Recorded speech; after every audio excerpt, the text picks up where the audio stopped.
Hello दोस्तों, स्वागत है आप सभी का मेरे चैनल ड्रीम एसएससी पर। दोस्तों, आज हम एक बहुत ही इंपॉर्टेंट टॉपिक पर बात करने वाले हैं, post preference. Actually I was expecting कि एसएससी पहले रिजल्ट डिक्लेयर करेगा मेंस का और उसके बाद पोस्ट प्रेफरेंस फॉर्म मांगेगा, क्योंकि फिर हमें पता चल जाएगा ना कि हम सीपीटी क्वालिफाई कर रहे हैं या नहीं कर रहे। तो अभी तो अब हमारे पास तो कोई आइडिया नहीं है, लेकिन सबके पास अपने मार्क्स हैं। लेकिन आप ना ये सोच के कि भाई मैं तो कंप्यूटर में फेल हो गया हूँ या हो गई हूँ, तो क्या ही करेंगे पोस्ट प्रेफरेंस फॉर्म फिल करके, तो ये गलती आपको बिल्कुल भी नहीं करनी है। हर बच्चे को पोस्ट प्रेफरेंस फॉर्म फिल करना है। क्यों करना है? क्योंकि अभी नॉर्मलाइजेशन होना बाकी है, फाइनल रिजल्ट आना बाकी है। क्या पता आपके मार्क्स बन रहे हो 17 और एक नंबर आपका बढ़ जाए और 18 मार्क्स आ जाए और आप क्वालिफाई कर जाओ, तो आपको खुद से ही कोई डिसीजन नहीं लेना है। पोस्ट प्रेफरेंस फॉर्म हर बच्चे को फिल करना है। इससे क्या रहेगा कि आपको थोड़ा बहुत पोस्ट के बारे में पता चलेगा, आप थोड़े अपडेटेड रहोगे। अगर मान लीजिए आप किसी कारण से इस बार रह जाते हो सिलेक्शन के लिए, तो नेक्स्ट टाइम के लिए आपको चीज़ें पता होंगी। ठीक है, अब बात करते हैं कि क्या क्या गलतियां आपको नहीं करनी है पोस्ट प्रेफरेंस फॉर्म फिल करते टाइम। सबसे पहले तो आपको ये देखिए कि आपको कौन सी जॉब चाहिए। कहने का मतलब ये है कि आपकी प्रेफरेंसेस क्या हैं। हर एक जॉब की मोटी मोटी प्रोफाइल यूट्यूब पर पड़ी हुई है। अब आपको ये देखना है कि आपको 4600 ग्रेड पे चाहिए या फिर आपको होम स्टेट चाहिए, क्योंकि यही कन्फ्यूज़न रहता है ज़्यादातर। अब जैसे कि मान लीजिए आपको चाहिए इंस्पेक्टर, और आपने क्या करा, पोस्ट प्रेफरेंस फॉर्म फिल कर रहे हो और आपने ऑडिटर पहले फिल कर दिया। अब ऑडिटर की कट ऑफ जा रही है 300 और इंस्पेक्टर की कट ऑफ जा रही है 305, लेकिन आपके जो मार्क्स है वो 307 है। लेकिन अगर आपने ऑडिटर पहले फिल किया है तो आपको ऑडिटर ही मिल जाएगा, चाहे बेशक आपके मार्क्स इंस्पेक्टर से ज़्यादा हैं। तो एक तो ये देख के आपको फिल करना है।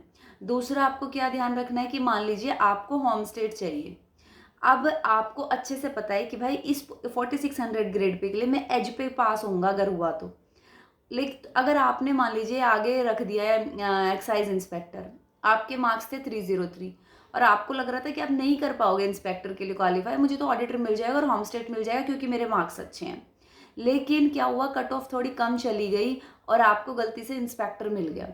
तो अब आपको इंस्पेक्टर साउथ में मिलेगा, अब आपको साउथ में जाना पड़ेगा। तो सोच समझ के आपको अपना भरना है सारा कुछ। अगर आपको होम स्टेट चाहिए तो आप पहले ऊपर वही जॉब भरो जिसमें आपको होम स्टेट मिलने के ज़्यादा चांस हैं। इस तरीके से आप फिल कीजिए, ये दो गलती बिल्कुल भी मत कर देना। दूसरा, सारे जॉब्स की प्रोफाइल अच्छे से देख लो। और कट ऑफ का आइडिया कहाँ से लगेगा, कट ऑफ के आइडिया के लिए मैं दो चैनल आपको बता रही हूँ। RB revolution by education, Shubham sir का चैनल है, और एसएससी कोर करके चैनल है, आई थिंक हेमंत सर का चैनल है वो। वहाँ से आपको बिल्कुल एग्जैक्ट आइडिया लग जाएगा कि आप 4600 ग्रेड पे के आसपास आपकी जो कट ऑफ है वो है या नहीं। और दूसरा, अभी कंप्यूटर को लेके बहुत कंफ्यूज नहीं रहना, क्योंकि आपके हाथ में तो कुछ है नहीं, आपके तो मार्क्स आ चुके हैं। क्वालिफाई होना होगा तो हो जाएगा, नहीं होना होगा तो नहीं होगा। लेकिन आप अपनी पोस्ट प्रेफरेंस ये माइंड सेट करके भरिए कि आपको नौकरी मिलने वाली है। और अपने सारे, और आप क्लियर रहिए कि आपको चाहिए क्या।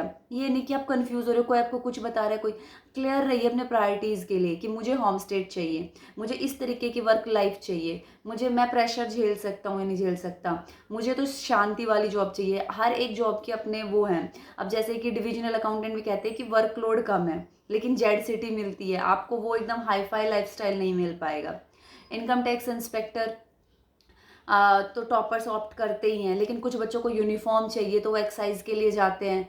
तो आप अपनी प्रायोरिटीज़ क्लियर रखिए कि आपको क्या चाहिए और उसके अकॉर्डिंग आप फिल करिएगा। अगर होम स्टेट चाहिए तो 2000 ग्रेड पे या 2400 ग्रेड पे के लिए ही जाना, क्योंकि नॉर्थ में 4600 ग्रेड पे मिलना बहुत ज़्यादा मुश्किल हो जाता है।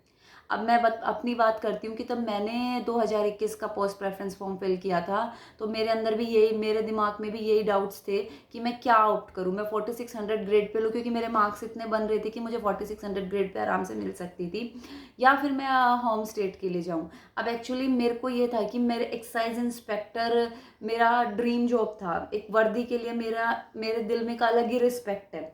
तो अगर उसके लिए मुझे ये चेन्नई भी भेज देते तो मैं जाने को तैयार थी। और 2021 में क्या था, ओबीसी की चेन्नई में 0 वैकेंसी थी, तो इसलिए मेरे को डर भी नहीं था कि मुझे इतनी दूर भेज देंगे, ज़्यादा से ज़्यादा बेंगलोर भेज दे। तो इसलिए मैंने जीएसटी इंस्पेक्टर ऊपर फिल कर दिया था। लेकिन उसके अलावा अगर मुझे कोई भी जॉब मिल रही थी तो मैं चाह रही थी कि मुझे होम स्टेट ही मिले, आई मीन नॉर्थ मिले मुझे। मैं ज़्यादा दूर नहीं जाना चाह रही थी। मैं सिर्फ एक्साइज इंस्पेक्टर के लिए कॉम्प्रोमाइज़ करने को रेडी थी, बिकॉज उसमें ड्रेस है, यूनिफॉर्म है, और उसके लिए यूनिफॉर्म के लिए मैं कॉम्प्रोमाइज़ करने को रेडी थी। एज सच मेरा भी फर्स्ट टाइम था, तो मुझे भी इतनी जॉब प्रोफाइल के बारे में नॉलेज नहीं थी। फिर भी मैं ये चाह रही थी कि मुझे एक्साइज इंस्पेक्टर मिल जाए। लेकिन जो फाइनल रिजल्ट था उसमें मेरा हाफ मार्क्स से एक्साइज इंस्पेक्टर की कट ऑफ रह गई। और उसके बाद से मुझे मेरे मिनिस्ट्री ऑफ माइंस में मिल सकता था, सब इंस्पेक्टर इन एनआईए भी मिल सकता था, और भी काफ़ी जॉब्स हैं जो 4600 ग्रेड पे मुझे मिल सकती थी। लेकिन मैंने उनको नहीं फिल किया था। क्यों नहीं फिल किया था? एक तो मुझे क्या था कि उनके वर्क प्रोफाइल के बारे में ज़्यादा आइडिया नहीं था। हालांकि यूट्यूब पे पढ़ी हैं चीज़ें, लेकिन मैं क्लियर नहीं थी कि एग्जैक्टली किस तरीके का काम होगा। और दूसरा ये कि मुझे ये पता था कि अगर मेरी ये क्वालिफाई होता है तो मुझे साउथ भेजेंगे। इतनी दूर मैं जाने को रेडी नहीं थी, क्योंकि मुझे नॉर्थ में रहना था। इसलिए मैंने जस्ट इनकम टैक्स इंस्पेक्टर और ये एक्साइज इंस्पेक्टर के बाद सीधे ऑडिटर्स फिल किए थे, एंड कैग ऑडिटर मैंने इंस्पेक्ट एक्साइज के बाद फिल कर दिया था, और वो मुझे मिल गया। अब दूसरा, मैंने कैग ऑडिटर क्यों फिल किया था और 4600 ग्रेड पे मैंने क्यों छोड़ी? क्योंकि उनमें मुझे प्रमोशंस का भी कुछ नहीं पता था। क्योंकि देखिए, डिपेंड ये नहीं करता कि हम आज का हैं, डिपेंड ये करता है कि हम किसी डिपार्टमेंट में जा रहे हैं तो वहाँ हम किस तरीके का काम करेंगे, वर्क एनवायरनमेंट क्या रहेगा, प्रमोशंस एस्पेक्ट्स क्या रहेंगे, क्या डिपार्टमेंट में हमारे पास ग्रोथ करने के चांस हैं। तो इस चीज़ को देख के CAG auditor is the best, because इसमें आप SAS के लिए 2 से 3 साल में क्वालिफाई हो जाते हैं, और अगर आप SAS क्लियर कर लेते हैं तो आप सीधे एक ग्रुप ऑफिसर बन जाते हैं। तो एक मेरे को ये भी था कि शायद मैं, क्या पता, आगे compete करके दिल्ली ना ले पाऊँ नॉर्थ में, क्योंकि ये बहुत ही ज़्यादा मुश्किल है, आपको टॉप 200 में आना पड़ेगा। तो इसलिए भी मैंने कैग ऑडिटर को ज़्यादा प्रेफरेंस दी कि यहाँ पे मैं डिपार्टमेंटल एग्जाम दे के एक ग्रुप ऑफिसर तक पहुँच सकती हूँ आने वाले 2-3 साल में। एक तो प्रमोशंस बहुत अच्छे थे, एक दूसरा ये था कि नॉर्थ मिलेगा, अपने घर के पास रहेंगे, तीसरा ये था कि इसका काम भी मुझे क्लियर था कि किस तरीके का क्या काम होता है, और वर्कलोड भी ऑडिटर्स में इतना, कैग ऑडिटर में इतना नहीं है। तो मैं फर्दर प्रिपरेशन के लिए भी सोच सकती हूँ। तो ये सब चीज़ें आपको ये भी देखना है कि अगर आपको आगे पढ़ाई करनी है, आप मान लीजिए आप इतनी हैक्टिक जॉब लेके आप साउथ में चले गए, वरना आपको पढ़ने का टाइम मिल रहा है, आपको अपना खाना खुद बनाना पड़ रहा है, ऊपर से खर्चे इतने हो गए, आप मेंटली इतने परेशान हो जाओगे ना, फिर आप ये सोचोगे कि यार मुझे तो टैक्स असिस्टेंट ही मिल जाए, बस मेरे घर के पास मिल जाए। तो पहले ही जो बच्चे शुरुआत में क्या करते हैं, जोश जोश में इंस्पेक्टर और वो सब ले लेते हैं और फिर साउथ चले जाते हैं। लेकिन बहुत दिक्कत आती है दोस्तों, बहुत पर्सनली बहुत लोगों को से बात हुई है, और लोग चाहते हैं कि वो घर के पास रहे। तो प्लीज़ सोच समझ के अपनी पोस्ट प्रेफरेंस फिल करना। इवन घर के पास भी ना तो कम से कम नॉर्थ मिले, कम से कम इतना रास्ता रहे कि आप ट्रेन पकड़ के अगर सुबह चल रहे तो शाम तक अपने घर आ जाएं। क्योंकि अगर आप मान लीजिए दूर हैं तो फ्लाइट्स भी अगर आप एकदम से करें, देखिए कुछ नहीं पता, इमरजेंसी आ जाए या फिर आप आगे एग्जाम देंगे, घर आना पड़े, तो इतनी महंगी महंगी फ्लाइट्स होती है, आपकी आधी सैलरी तो उधर ही चली जाएगी। तो सोच समझ के ही फिल करना सारा कुछ। बाकी कोई भी डाउट हो, देखो कट ऑफ का मुझे बिल्कुल ज़्यादा आइडिया नहीं है हर इंडिविजुअल पोस्ट के लिए। मतलब वैसे बता सकती हूँ कि OBC के लिए 270 प्लस जाएगी, और जहाँ तक मुझे लग रहा है, और UR के लिए 280 प्लस जाएगी, जो हमारी सबसे मिनिमम कट ऑफ जाएगी। बाकी 4600 ग्रेड पे के लिए मुझे लग रहा है कि OBC की 300 प्लस ही रहने वाली है, और UR के लिए 310 प्लस रहेगी, मतलब 305 से 310 के बीच में वैरी करेगी।